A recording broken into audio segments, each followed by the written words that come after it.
welcome to the series. Today you're going to be learning about, and I'm going to show you how it looks as a small plant. So let's get started and get on with the tour. Hi and welcome to today. I wanted to share with you my Mexican sunflower.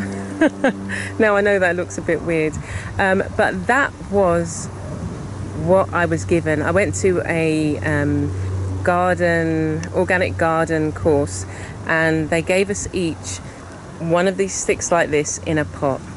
Now it's been and I've got lots of sticks now that I've propagated along my boundary from the grandfather plant. Let's have a look at the others. The thing about this plant is that it grows profusely.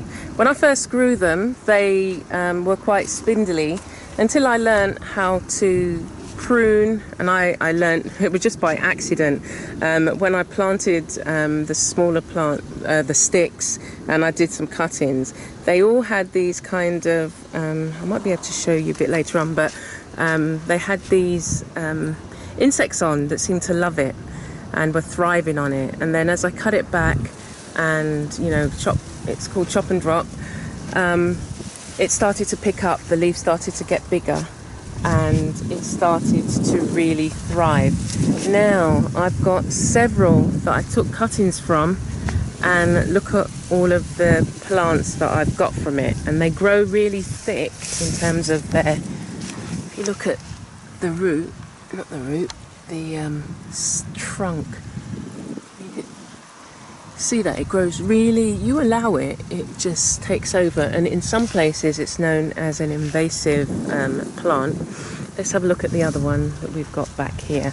The sun's setting, so I don't want to kind of blind you with so this one, see, I've kind of cut it, I've used the leaves. The leaves are really good in as a fertilizer, but again, I don't want to tell you too much because I'm going to share all of the information in another post. Yeah, and it loves it in this spot. And then I took two more that I've have just grown, and then I decided to plant it around the border. This is the border. This is an organic farm here, so I've planted it around the border. So what that means is that I can utilize it for all my plants. Let's have a look at these ones. So these ones, yeah, okay.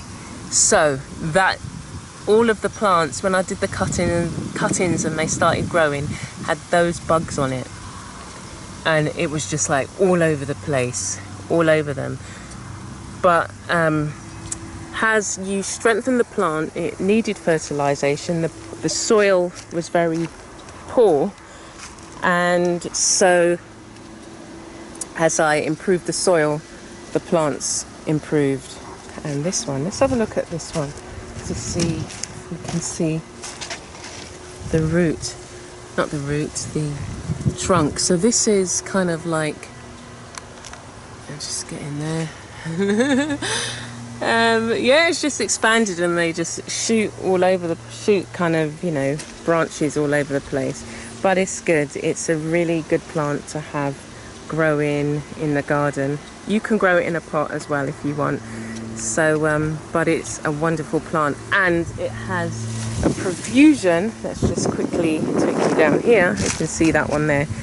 I've cut off a lot of I've deadheaded a lot, and so you can see they go like that. So I deadhead, and unfortunately it's not, you know, the sunflower that you can eat the seeds, but you get a beautiful carpet of yellow flowers. It's just absolutely amazing. So that's the Mexican sunflower. So I'm glad you could join me, and do come back tomorrow to see what else I'm going to be showing you. Okay then, take care, bye.